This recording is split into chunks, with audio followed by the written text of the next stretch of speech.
One of the biggest changes I've found since being a minimalist is how I spend my money. I'm far more intentional with my spending as I carefully consider any material items that I purchase.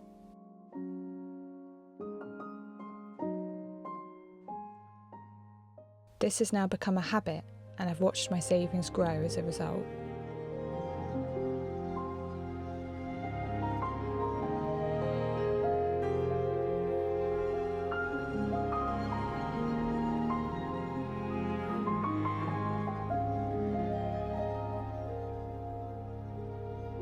COVID made me reassess again. As the world got simpler, I placed even more value on small things,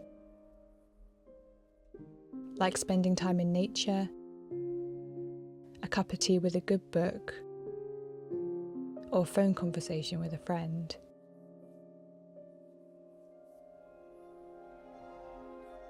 I didn't miss shopping at all.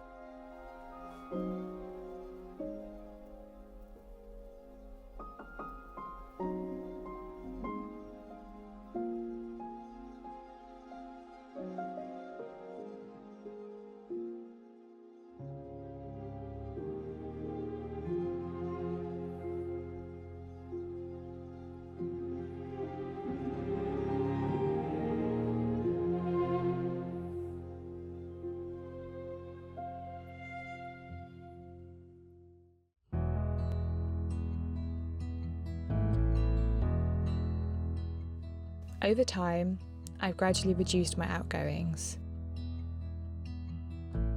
I've scaled down rather than up my living costs.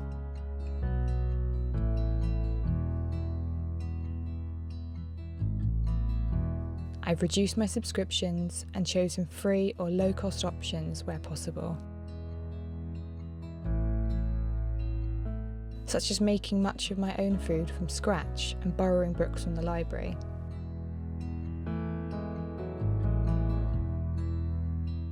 Of course, living in a tiny home has also significantly reduced our living costs.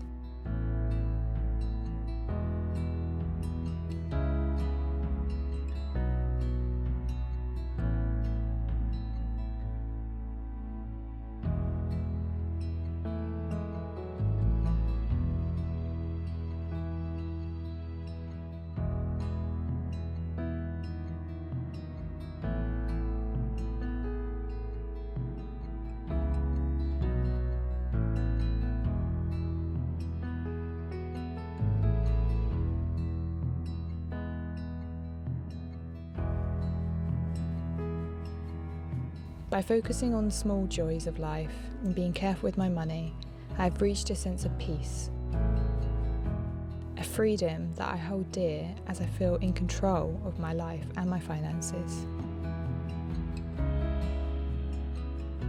just as I should be. I think a lot of us are worried about money right now, or at least aware that, at least in Scotland, we're finding that living costs like food and fuel are really going up. And for some people in particular that perhaps are on a lower income, that's really stressful. And I think money is always quite stressful, you know. Unfortunately, that's the world we live in. It does revolve around it in a lot of ways. And I think for me, I have to be aware when shooting this video that we're all in very different situations. We all come from very different backgrounds, live in very different places. I have a lovely wide audience on here that come from all over the world, which is amazing. And we also have different priorities. So my priorities are going to be very different to what yours are. So I never wanted this to be a preachy video, or I never want any of my videos to be preachy, but I just wanted to share my own experience in spending a little bit less, being a little bit more thoughtful about where I put my money. It doesn't mean I don't spend money, and actually, you know, in some things I pay more for now. So for my clothing, for instance, unless it's secondhand, if I'm getting it new, it's often from a sustainable brand, which is usually 2-3 times the price of what I used to spend on something from fast fashion.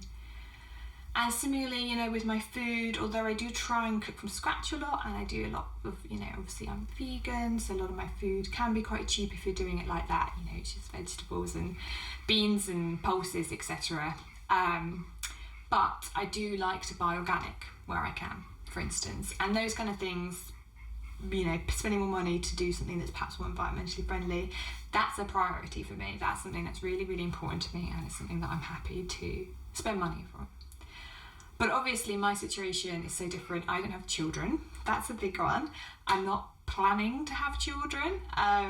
Perhaps that's something we'll touch on in another video, but obviously that's different for other people. I just have a dog. So she's fairly cheap to run, although I do like to get her again. Quite nice food. So yeah, I think for me, it's just about being intentional. And also the big one is make sure you're spending money for you and your priorities. Don't feel you need to spend money to get something that society says you need. So don't think you need a big house, a new car, a new gadget, you know, unless you want those things. If you want those things and they really add value to your life, crack on. You know, good for you. You've earned that money, you should spend it just as you'd like it.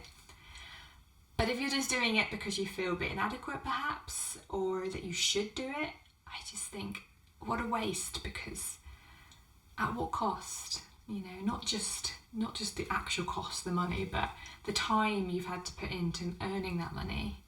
And your stress levels, you know, if you're thinking you need to get something, you haven't got the money, or maybe you've spent a bit too much, and we've all experienced debt, I'm sure, and it's a horrible place to be in. And for me, you know, not worrying about money, well, I do still worry about money, let's be fair, but not worrying too much about money has been such a relief. You know, I don't earn a lot. You know, I work part-time as a wildlife conservationist for a charity and have a little bit of income now from this side hustle, but my income is pretty low. But I've also reduced my outgoings, so I'm in a situation where I'm not having to chase really high rent or mortgage or bills or lots of subscriptions, for instance. I'm very mindful about where I put my money in those monthly subscriptions, because they really add up. So that's on something like, it's like the first thing I say to look at, you know, what's going out your month once a month. Is there anything you can reduce or cut down on? So, for instance, I need car insurance, but I changed it recently when my car insurance went up, and actually if you change your car insurance regularly, you often get a better deal. That's a really dull example of that reality. And also, but then I'm also like, okay, I know what adds value. So I have this app on my phone. It's by Boho Beautiful. You might have heard of them. They do yoga. They've got a great yoga YouTube channel, so I'll link that down below. And I followed that for years. That's what got me into yoga. And then they released an app, which means you can just access all these videos without the adverts and loads of other things, upsides to it. So I use them at least once a day, if not 3 times, because I use them, you know, to work out in the morning, meditate, and then do yoga in the evening. So for what that is, that's very important to me. It adds a huge amount of value to my life, and I'm happy to give them that money. I also think they're amazing people, so the fact that I'm contributing towards their business makes me happy. So that's it really. It's just about being intentional and spending money in a way that actually makes you happy and adds value to your life, not just because you feel like you should be. And yeah, that's my experience anyway. And as much as I don't earn a huge amount of money and I don't have lots of new shiny things, I'm very, very happy. So I really hope that perhaps this has made you think, and maybe you can improve your happiness even more. But yes, thank you as always for watching and being here. And I know I've got quite a few new people on this channel now, so welcome. And to those that have been here from the very beginning, who I also recognise, thank you very much for still being here. And I hope you have a beautiful day, and I will see you guys next week.